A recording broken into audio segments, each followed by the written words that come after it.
Assalamualaikum warahmatullahi wabarakatuh. Waalaikumsalam warahmatullahi wabarakatuh. Bagaimana kabarnya hari ini anak-anak? Baik. Alhamdulillah. Sebelum kita mulai pelajaran, mari kita berdoa dulu. Siapa yang ketuanya di sini? Saya. Iya. Sebelum kita mulai pelajaran, baiknya kita berdoa terlebih dahulu. Berdoa mulai.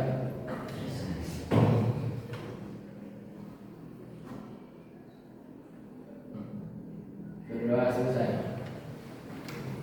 Baik, saya absen dulu ya. Silakan yang saya panggil, silakan lanjutkan tangan. Muhammad Ikram, Tirta Adiputra, Ibu. Mahendra, Muhammad Junaidi, Ibu.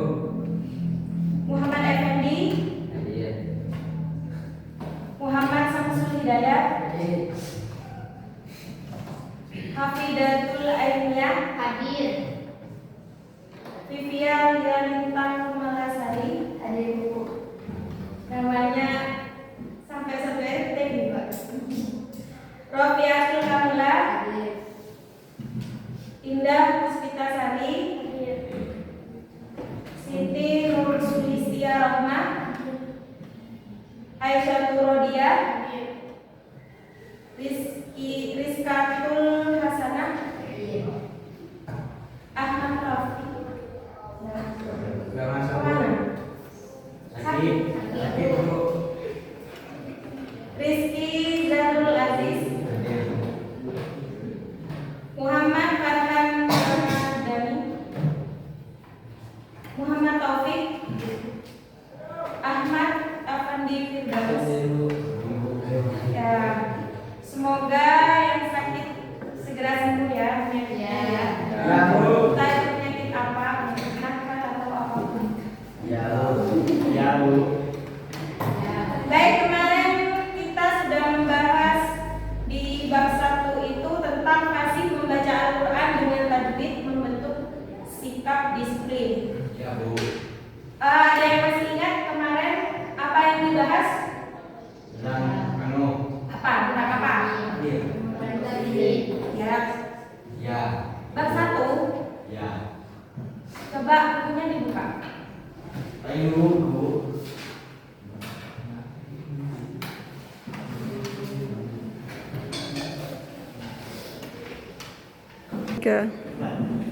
Ada yang masih ingat yang dibahas kemarin? Ya. Ya Bu. Minggu kemarin maksudnya. Ada. Ya. Kemarin yang kita bahas fasih membaca Al-Quran dengan tajwid membentuk sikap disiplin. Apa saja pembahasannya? Ada yang masih ingat? Ya. Coba, Mas Hendra. Apa? Masalah ilmu hafal. Ya, mad lazim, ilmu muhaffaz, ada mad lazim musaqqal ilmi, ada mad lazim musaqqal harfi, dan ada mad lazim muhaffaz harfi. Ya. Kemarin sudah saya jelaskan. Dan sekarang kita pindah di bab 2, meraih berkah dengan sikap jujur dalam muamalah. Ya, dalam berjual beli. Itu kemarin sudah kita catat ya, dan sekarang saya jelaskan. Ya. Dalam surat apa kira-kira? Dalam Al-Quran. Al-Mutaffifin. Ya. Dan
Cukup ya. Dari ayat 1 sampai ayat 17 sudah dibacakan tadi.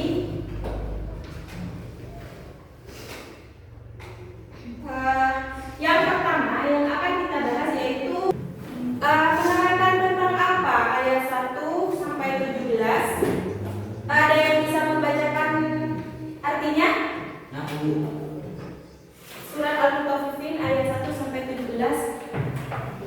Ini Mas, kan saya tadi sudah kasih.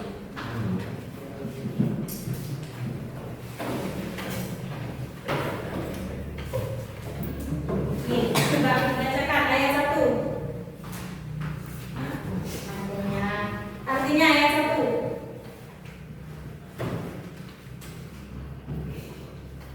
Ayo Mas. Kecelakaan bersama kecelakaan bersama bagi orang-orang yang sudah Dalam menakar dan menimbang. Surat Al-Mutaffifin ayat 1 ini menerangkan tentang celakalah bagi orang-orang yang curang dalam menakar dan menimbang. Jadi dalam berjual beli itu, jika dalam menakar dan menimbang itu salah, kadang kan ada penjual, misal kayak jual di toko ya, kita membeli gula. Gulanya 1 kilo, kalian belinya 1 kilo. Tapi timbangannya tidak sampai 1 kilo. Nah, itu yang diterangkan dalam surat Al-Mutaffifin, maka orang itu akan celaka. Sama saja orang tersebut mencuri barang ya. Kan misal 1 kilo itu kan tidak sampai 1 kilo, cuman 9 on. Jadi itu kan sudah berkurang. Tapi dijualnya dalam bentuk 1 kilo. Kadang kan kalau dalam toko itu kalau jual ya kan langsung 1 kilo, ada yang setengah, ada yang seperempat. Itu kadang tidak nyampe. Nah itu yang dimaksud dalam surat Al-Mutaffifin ayat 1 ini. Akan celaka dalam menakar dan menimbang. Dalam ayat selanjutnya ayat 2. Silahkan Mas Junaidi dibaca ayat 2. Apabila menerima hartanya dari orang lain, mereka minta diganti. Ya, jadi ayat yang kedua menerangkan yaitu orang-orang yang apabila menerima takaran dari orang lain, mereka minta dicukupkan. Jadi kalian meminta harus dicukupkan ya. Penjual dan pembeli harus sama-sama sepakat dalam berjual beli. Kalau tidak sampai, kalian harus bilang ini kayaknya nggak sampai 1 kilo nih, kurang ini timbangannya, agar tidak menimbulkan tadi celaka nanti orang-orang yang takarannya itu tidak tepat ya, tidak sesuai. Semisal 1 kilo tidak sampai 1 kilo, seperempat tidak sampai seperempat, walaupun cuma 1 on saja. Itu jangankan 1 on ya, 1 sendok saja, itu kalian itu namanya sudah mengurangi timbangan. Itu tidak boleh ya. Yang ketiga, saya baca ya. Dan apabila mereka menakar atau menimbang untuk orang lain, mereka mengurangi. Jadi itu tadi dikurangi, itu tidak boleh ya. Ya Bu. Dan seterusnya ini sampai ayat 17 sudah menerangkan tentang takaran timbangan ya.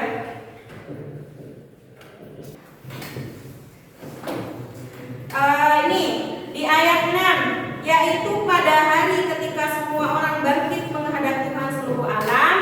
Artinya ketika kita nanti sudah pada hari kiamat ya, kita akan mempertanggungjawabkan perbuatan kita karena sudah terekam. Apapun yang kita lakukan di dunia sudah terekam di coba di ayat 8 dibacakan. Tahukah kamu apa sejenis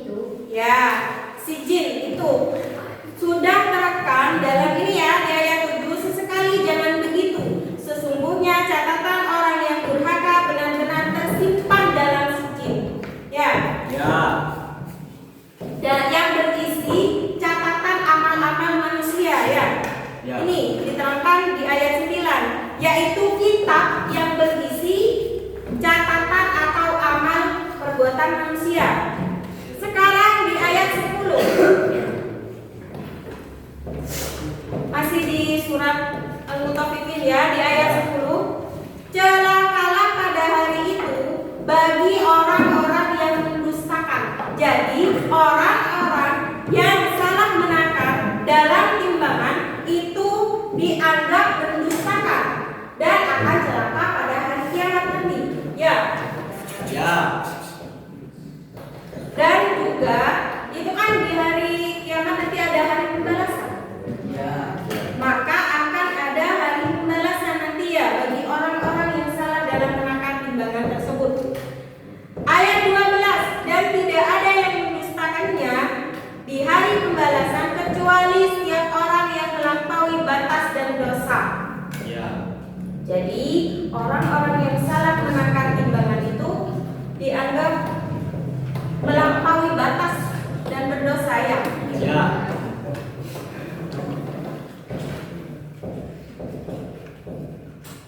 Ya, Bu. Kadang ada orang-orang yang apabila diterangkan oh ini dosa, itu kadang menganggapnya itu hanya dongeng belaka. Itu ada di ayat 13. Yang apabila dibacakan kepadanya ayat-ayat kami, dia berkata itu adalah dongeng orang-orang dahulu. Dongengnya.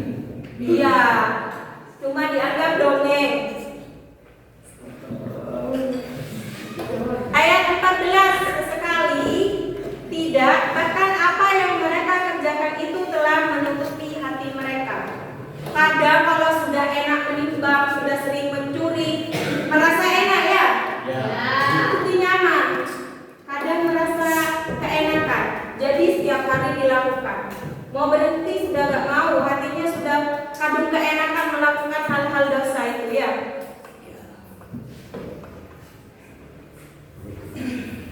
Mereka sudah tertutup, gak mau tahu tentang Tuhannya. Biasanya seperti itu. Ini diterangkan di ayat 15. Ayat 16, kemudian sesungguhnya mereka benar-benar masuk neraka. Jadi imbalannya bagi orang-orang yang salah menakar timbangan itu Ya. apa? Masuk neraka. Mau Mas Farhan masuk neraka? Enggak, Bu. Walau Ya, dalam ketemu, Bu. Ketemu lagi, Bu. Iya, makanya kan tadi sudah tercatat dalam apa? Catatan apa? Al-Mutaffifin. Coba enggak. Tadi dicatat dalam kitab apa? Jin. Ya, Sijil. Jin.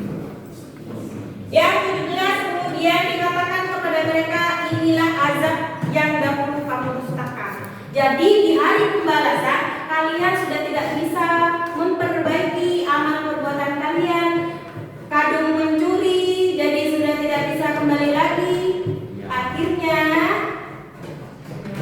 ayat 17 mengatakan inilah azab yang dahulu kamu dustakan. Kalau masih di dunia kalian tidak percaya kalau itu kalau nanti ada azabnya, kalau nanti ada balasannya. Karena kadung enak mencuri. Jadi tidak boleh ya. Ya. Bikin baju. Ya. Sekarang yang nomor 2, asbabun nuzul qiyas al-mutaffifin. Coba ada yang tahu asbabun nuzul itu apa? Nah, belum Pak. Tidak tahu ya? Boleh. Padahal kemarin saya sudah jelaskan.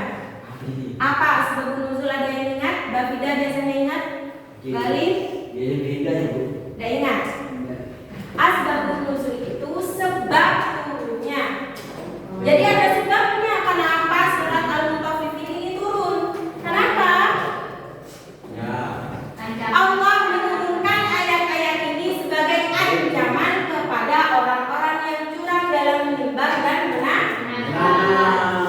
Jadi ini merupakan surat ancaman bagi orang-orang yang curang dalam menimbang dan menakar ya.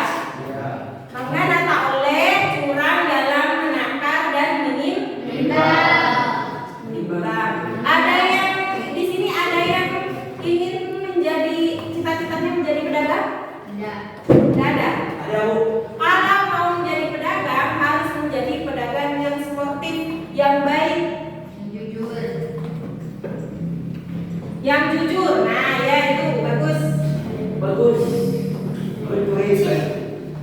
Ini. Bentar. Sampai 6. Di ayat 1 dan 6, Allah memulai surat dengan ancaman bagi orang-orang yang curang dalam timbangan dengan kalimat wa'il. Artinya celakalah. Ya. Jadi sudah diperingatkan berkali-kali di ayat 1 sampai 6 itu, maka orang yang salah menakar dalam timbangan itu akan celaka. Itu isyarat dari Allah. Makanya surat Al-Mutaffifin ini diturunkan. Jadi asbabun nuzul IS Al-Mutaffifin itu adalah ancaman bagi orang-orang yang salah dalam menakar dan menimbang. Selanjutnya ayat 7 sampai 17. Coba ayat 7 dibacakan. Kalla inna kitabal fujjari lafi sijjin wa ma adraka ma sijjin. Ya cukup. Nah itu ya. Coba ayat 7. Kalla inna kitabal fujjari lafi sijjin. Nah ini sudah diterangkan di ayat 7 sampai ayat 17. Sesekali jangan curang karena sesungguhnya kitab orang yang durhaka tersimpan dalam sijjin. Apa tadi saya sudah jelaskan sijjin itu apa? Kitab yang berisi tentang amal ya. Tentang catatan amal ya. Ya. Mau Mas Farhan dicatat amalnya baik? Ya. Kalau mau, maka berbuat yang baik-baik ya Mas. Ya. Jadi jangan sampai di dunia ini melakukan hal-hal yang tidak berguna atau Iya, Bu. bermanfaat. Ya, Bu. Coba ayat 7 sampai 17. Allah menjelaskan bahwa catatan perbuatan orang-orang durhaka terdapat dalam daftar keburukan dan disimpan dalam buku khusus yang bernama sijjin. Berkali-kali saya jelaskan. Apa sijjin itu? Kumpulan buku-buku para setan dan orang-orang Kafir. Jadi kalau catatan kalian ada di sijjin, berarti kalian Kafir. berkumpul dengan setan. Setan mau berteman dengan setan. Ya. Kalau gak mau rubah ya, perbuatannya yang lain dirubah. Selanjutnya Allah menjelaskan mengapa mereka mengeja Al-Quran antara lain karena banyaknya dosa yang menutupi hati. Jadi kebanyakan umat Nabi Muhammad itu banyak yang mengeja Al-Quran karena kenapa? Hatinya sudah tertutup ya.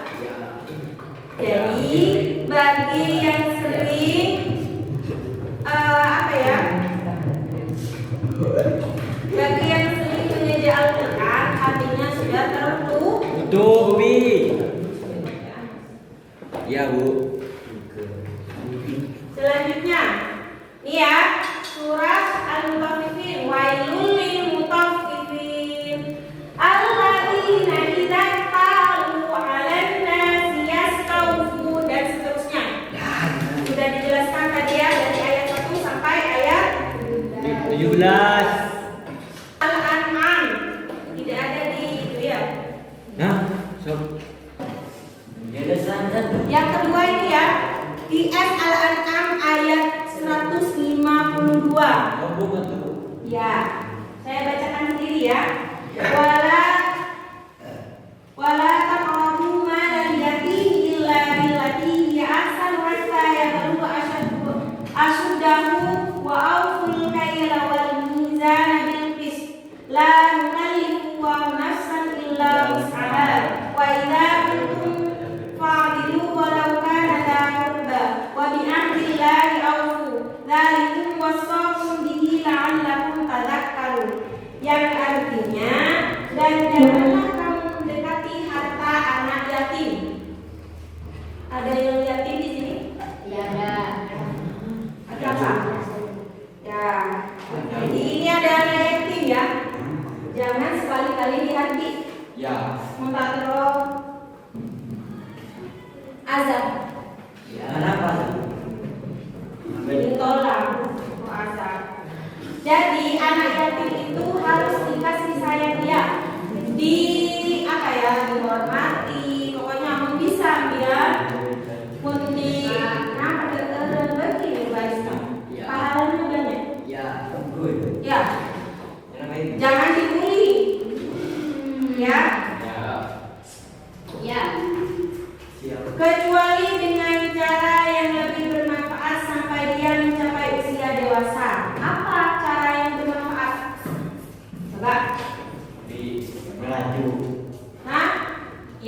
sukarela membesarkan anak yatim? Ada. Di rumahnya contohnya coba.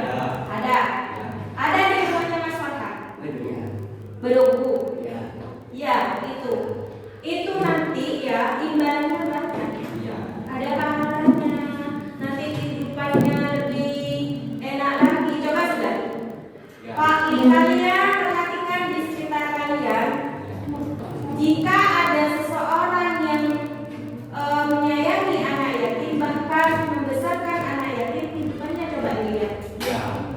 Pasti banyak manfaatnya. Sampai dia dewasa, sampai nanti dewasa. Kadang malah di sini ya ada orang, kadang ada anak yatim kaya, kan sudah banyak di film-film itu. Terutama di film Indosiar. Kadang ada anak yatim yang meninggal kedua orang tuanya karena banyak hartanya, jadi dibesarkan. Karena apa? Karena itu hartanya. Jangan sekali-kali menghardik anak yatim dan mengambil harta anak yatim. Tidak boleh ya. Itu harus dijauhi. Kalau mau membesarkan anak yatim dari hati, ya dari pikiran itu bisa. Berarti Mas Farhan ini pintar, tapi nakal. Dan sempurnakanlah takaran dengan timbangan. Nah, ini masih dibahas lagi di surat Al-An'am. Apa? Sempurnakanlah takaran dan timbangan dengan adil. Tahu adil? Ada selajen ya. Ada ketempeng kade. Bereen ketempeng nah. Itu enggak boleh. Harus lebih berat kebarannya, ada apa-apa itu. Asalkan kalian ikut. Kelas. Kami tidak membebani seorang melainkan menurut kesanggupannya. Apabila kamu berbicara, bicaralah sejujurnya, sekalipun dia kerabatmu, dan penuhilah janji Allah. Demikianlah dia memerintahkan kepadamu agar kamu ingat. Jadi harus diingat perintah-perintah Allah. Apa yang dilarang oleh Allah itu harus diingat. Jangan saya masih hidup pengen lah, saya ini hidupnya lama ini. Gak apa-apa lah, mengerjakan itu dosa-dosa, itu gak apa-apa gitu pikirnya. Kalian harus ingat ya, ada balasannya itu nanti ya.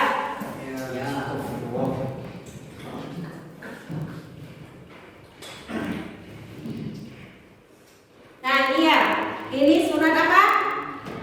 Al-An'am ayat 152. Ini bunyinya ya, ini artinya. Dan janganlah kamu mendekati harta anak yatim kecuali dengan cara yang lebih bermanfaat sampai dia mencapai usia dewasa. Dan sempurnakanlah takaran dan timbangan dengan adil. Kami tidak membebani seseorang melainkan menurut kesanggupannya. Jadi kalau tidak sanggup, Allah tidak akan membebani seseorang ya. Sesuai dengan kesanggupan manusia. Apabila kamu berbicara, bicaralah sejujurnya. Jangan bodoh. Saya sering berdusta. Contohnya takaran tadi itu sama dengan nipu ya. Ya. Sekalipun dia memerintahkan kepadamu, kerabatmu, dan penuhilah janji Allah, demikian agar kamu ingat.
anak yatim.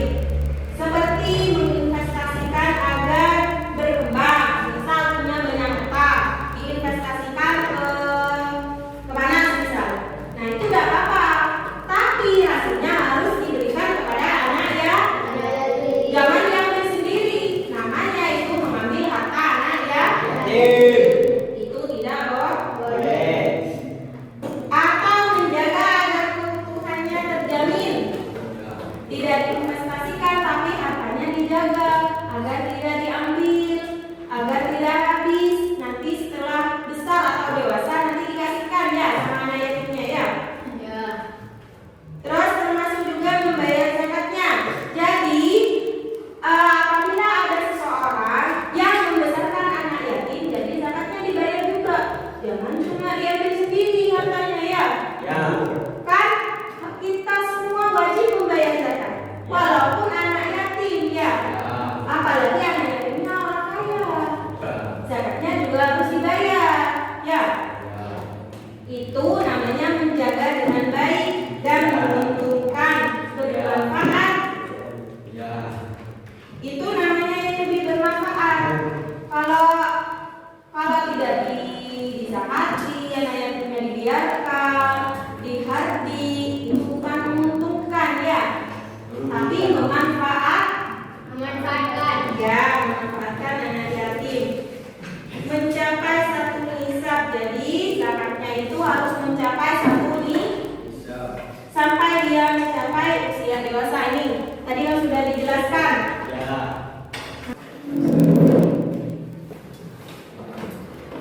Selanjutnya ayat ini, Al-An'am ini masih menjelaskan tentang penakar dan timbangan ya. Jadi ayat ini memerintahkan kepada kita untuk menyempurnakan takaran dan timbangan secara adil.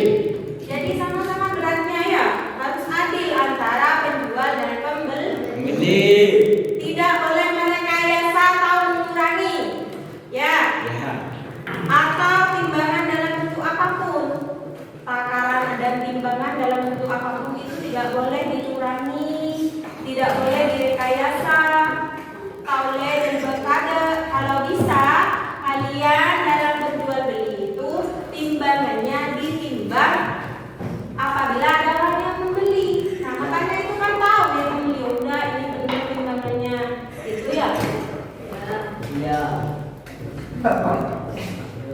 Namun demikian, karena untuk tepat 100% dalam menimbang adalah sesuatu yang sulit. Kadang kan memang sulit, kadang timbangannya ada sama antara penjual pertama dan penjual kedua, itu timbangannya tidak sama.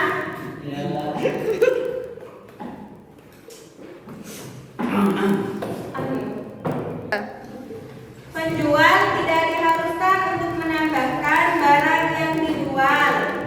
Jadi tidak diharuskan penjual itu menambahkan barang yang dijual melebihi dari kewajiban yang harus sama-sama ya. Nanti nggak untung tapi rugi. Penjualnya rugi kalau dilebih-lebihkan. Dikurangi juga tidak boleh. Jadi harus sama rata, harus sama-sama adil. Pembeli juga merelakan jika ada sedikit kekurangan. Jadi kalau antara penjual dan pembeli sudah sepakat, misal si pembeli ikut ke penjual, itu tidak apa-apa. Kalau semisal memang ikhlas, harus sama-sama sepakat ya. Dalam timbangan karena tidak disengaja, mengalaminya pun sengaja. Ayat ini menunjukkan bahwa agama Islam tidak ingin memberatkan pemeluknya. Penjelasan berikut adalah perintah untuk berbicara dengan jujur.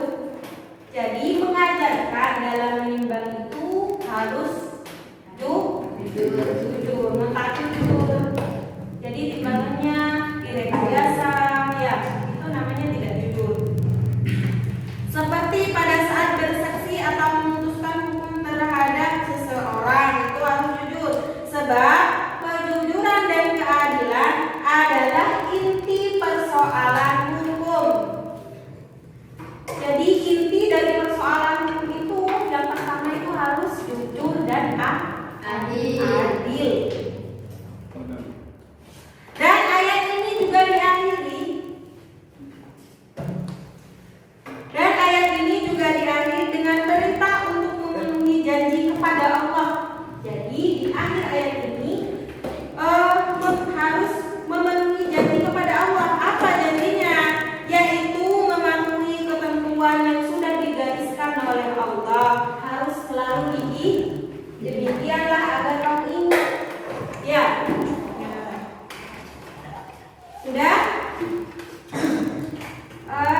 Dujana lepas-lepas pergi. Lalu Nabi bertanya, wahai Abu Dujana, kenapa kamu tidak berdoa terlebih dahulu setelah sholat? Lalu Abu Dujana menceritakan, wahai Nabi,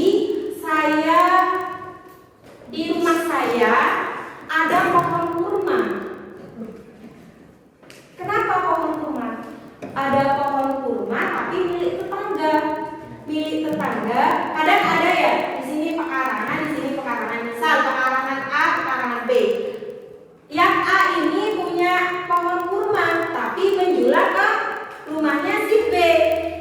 Nah, karena Abu Dujana ini orangnya jujur, tidak ingin keluarganya memakan barang yang bukan haknya. Jadi Abu Dujana ini lepas-lepas pulang. Kenapa? Karena ingin menjaga keluarganya dari memakan pohon yang bukan miliknya, pohon kurma tersebut. Lalu Abu Dujana ini cerita kepada Nabi, ya Rasulullah, itu pohon kurmanya kan sudah berbuah, itu buahnya jatuh. Dan pada suatu hari buah kurmanya itu jatuh dimakan oleh anaknya dan diketahui oleh Abu Dujana. Lalu Abu Dujana langsung menyuruh anaknya untuk memuntahkan. Kenapa? Karena agar anak-anaknya tidak memakan barang-barang yang bukan haknya ya. Lalu Rasulullah itu menangis karena saking terharunya dengan ceritanya Abu Dujana. Berarti Abu Dujana ini mengajarkan kepada keluarganya untuk bersikap jujur ya. Lalu apa yang terjadi? Rasulullah mendatangi yang mempunyai pohon tersebut. Yang mempunyai pohon tersebut ini orangnya munafik, orangnya tidak baik. Nah, jadi didatangi oleh Rasulullah. Rasulullah bertanya kepada orang yang mempunyai si munafik ini ya, wahai si pemilik kurma, bolehkah saya membeli pohon kurma yang menjual ke rumah si Dujana? Gitu ya. Rasulullah itu bertanya, akan saya beli 10 kali lipat dari harga pohon kurma yang ada di tempat tersebut. Tapi apa jawabannya? Jawabannya si munafik ini, saya tidak akan menjual kecuali dengan jika hanya berjanji. Saya akan menjual dengan uang cash. Jadi tidak mau kalau cuma bicara saja. Nah, pada akhirnya si Abu Bakar ini ya, si Abu Bakar As-Siddiq ini siapa? Sahabat Nabi. Yang keempat itu kan. Nah, si Abu Bakar ini mendatangi karena sudah berbincang-bincang. Jadi si Abu Bakar itu mendatangi, wahai si munafik ini ya, saya akan membeli pohon kurma ini dengan harga 10 kali lipat pohon kurma terbaik. Jadi kalau Nabi tadi kan ingin membeli 10 kali lipat pohon kurma yang ada di situ. Tapi kalau Abu Bakar ini akan membeli pohon kurma 10 kali lipat dengan harga pohon kurma yang lebih baik di sana. Jadi ini mau, ya sudah saya akan menjual gitu. Saya akan menjual. Jadi sudah terjadi transaksi jual beli antara pohon kurmanya itu ya. Jadi pohon kurma itu sudah jadi milik si Dujana, si Abu Dujana ini sahabat Nabi. Nah, akan tetapi karena memang orang yang munafik dan curang, jadi ini cerita setelah sampai di rumahnya, si munafik ini cerita ke istrinya, saya sudah menjual ini pohon kurmanya saya sudah jual ke sahabat Nabi Abu Bakar yang akan menjadi miliknya si Abu Dujana. Tapi karena pikirannya memang licik, munafik, dia bilang ke istrinya, tapi saya nggak mau jual itu, walaupun sudah uangnya saya sudah dikasihkan ke saya cash, saya tidak mau jual. Itu kan tetap di rumah kita, ada akan pindah. Jadi yang akan memetik buahnya tetap saya, bukan Dujana, karena cuma menjual ke rumah Dujana. Jadi pikiran liciknya sudah keluar. Nah, Akhirnya sudah keesokan hari ada keajaiban, pohon tersebut pindah ke rumah Abu Dujana. Itu kan tidak masuk akal ya. Tapi karena Allah mengizinkan pohon tersebut pindah dari rumahnya si munafik pindah ke rumahnya Abu Dujana. Padahal si munafik ini sudah sudah mempunyai pikiran licik. Ini tetap saya yang akan memetik buahnya nanti. Tapi karena Allah mengizinkan pohon ini pindah sendiri pohonnya, bukan digali lalu dipindah, bukan. Tapi memang pindah sendiri. Lalu setelah pagi-pagi si munafik ini gini, loh kok pindah ya, kemana ini pohon kurma ini kok pindah ke sana? Siapa yang memindahkan? Nah itu suatu keajaiban. Apa yang dapat kita ambil dari kisah Abu Dujana dan Rasulullah ini? Apa? Kejujuran. Karena Abu Dujana ini jujur dan sudah ditolong oleh Rasulullah, ikhlas dan mengajarkan kepada anak-anaknya untuk tidak memakan barang-barang yang bukan miliknya ya. Jadi hikmah yang dapat kita ambil dari kisah ini adalah kejujuran dan juga dalam hal berjual beli. Tadi kan yang itu si munafik sudah jelas sudah pengen curang, tapi Allah tidak mengizinkan dia tetap curang. Dipindahlah pohon kurma ke rumah Abu Dujana. Sudah paham?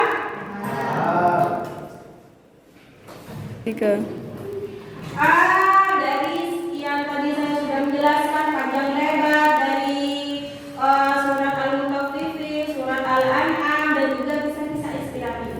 Mungkin ada yang belum paham? Bisa ada yang boleh bertanya? Saya Ya, coba. dalam jual beli online bagaimana menerapkan muamalah yang baik? Itu kan ada sistem COD. Apakah itu diperbolehkan dengan Islam? Ya. Dalam jual beli online ya, ada kan sekarang banyak ya online di sosial media, contohnya di TikTok, di Lazada, di Shopee, itu diperbolehkan. Asalkan kalian sebagai pembeli harus menerima syarat-syaratnya. Itu kan ada deskripsi ya. Itu kan di bawah itu misal mau pesan buku, ya itu kan kalian sudah melihat deskripsinya, bukunya ini seperti ini. Saya pernah beli buku tapi tidak sesuai. Tapi karena saya sudah setuju dengan kesepakatan di deskripsi yang diterangkan di itu saya pernah belinya di TikTok, tapi tidak sesuai. Tapi kan saya sudah menyepakati, nah itu tidak apa-apa. Sistem COD itu kan bayar belakangan ya. Sebenarnya kalau dalam Islam sih itu tidak boleh. Sama halnya dengan kita makan di warung. Kalau di Indonesia kan makan di warung kita makan dulu baru bayar. Ya. Sedangkan kalau di kafe, siapa yang pernah makan di kafe? Saya pernah? Saya pernah. Coba kalau ke Bandung. Pernah? Itu bayar dulu pada. Oh, kalau dulu saya bayar dulu. Di mana ya kalau yang bayar dulu? Nah, contohnya di Bandung udah bayar dulu ya. Di bayar dulu itu ya. Bakso Al-Fatih. Tahu bakso Al-Fatih? Yang lagi viral? Ya, di Maisan itu bakso Al-Fatih itu bayar dulu, udah bayar belakangan. Kalau di Bandung kan makan dulu baru bayar. Kalau di Al-Fatih bayar dulu baru makan, gitu ya. Yang benar itu bayar dulu baru makan. Kalau kita makan dulu baru bayar, kan kesannya kayak utang dulu. Ya. Padahal kan ada orang yang kurang itu. Pas moro-moro pergi, orangnya ada lihat ya, orangnya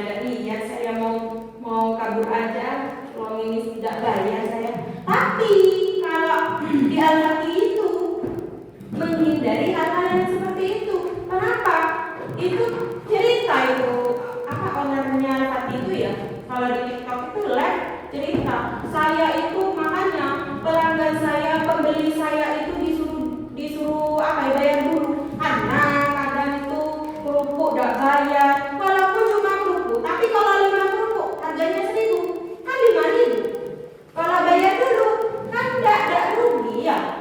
Kebanyakan kalau bayar dulu itu semuanya akan dibayar, tapi kalau bayar belakangan kadang lupa.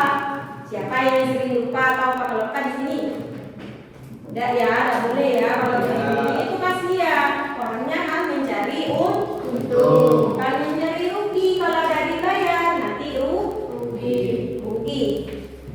Ada lagi? Ya.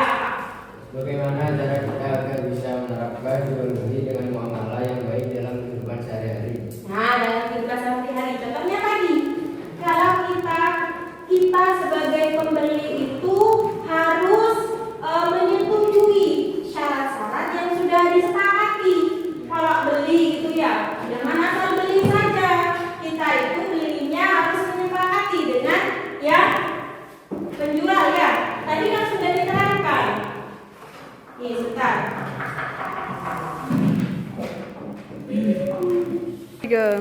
Tadi pertanyaannya bagaimana cara kita menerapkan jual beli muamalah di kehidupan sehari-hari. Nah, tadi kan sudah dijelaskan di surat Al-An'am itu. Nih di kandungan surat Al-An'am itu ada penjelasan penjual tidak diharuskan untuk mendapatkan barang yang dijual. Jadi harus sama-sama disepakati.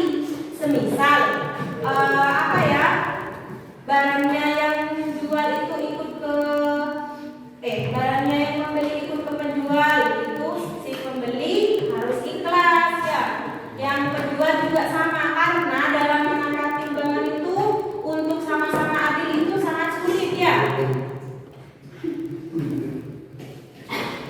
Jadi penjual tidak diharuskan untuk mendapatkan barang yang dijual melebihi dari kewajibannya. Pembeli juga merelakan. Jadi sebagai pembeli harus sama-sama rela. Misal barangnya itu sedikit, si penjual jika melebihi itu juga rela kalau si pembeli ya. Jadi harus sama-sama disepakati. Ada sedikit kekurangan dalam timbangan karena tidak disengaja. Jika ada sedikit kekurangan dalam timbangan itu harus sama-sama rela. Terus ayat ini menunjukkan bahwa agama Islam tidak ingin memberatkan pemeluknya. Jadi ayat yang sudah diturunkan surat Al-An'am itu menjelaskan bahwa agama Islam tidak memberatkan pemeluknya ya.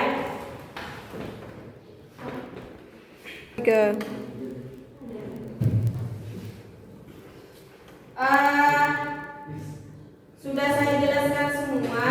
Jadi di rumah itu dipelajari lagi ya. Yang bab 1 itu diingat-ingat, kemarin membahas tentang mad lazim ilmi muhaffaz, mad lazim ilmi musaqqal, dan mad lazim musaqqal harfi, mad lazim muhaffaz harfi. Itu sudah saya jelaskan. Dan untuk minggu depan kalian di rumahnya diingat-ingat ya, dari pembahasan surat Al-Mutaffifin yang membahas tentang muamalah takaran dalam menimbang ya. Itu harus diingat-ingat, dievaluasi lagi, dipelajari lagi di rumahnya ya. Jangan malas-malas.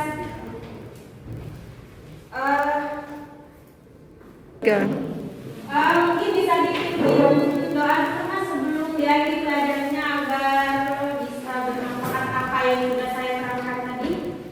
Sebelum mengakhiri pelajaran, lebih baik kita berdoa terlebih dahulu. Berdoa mulai.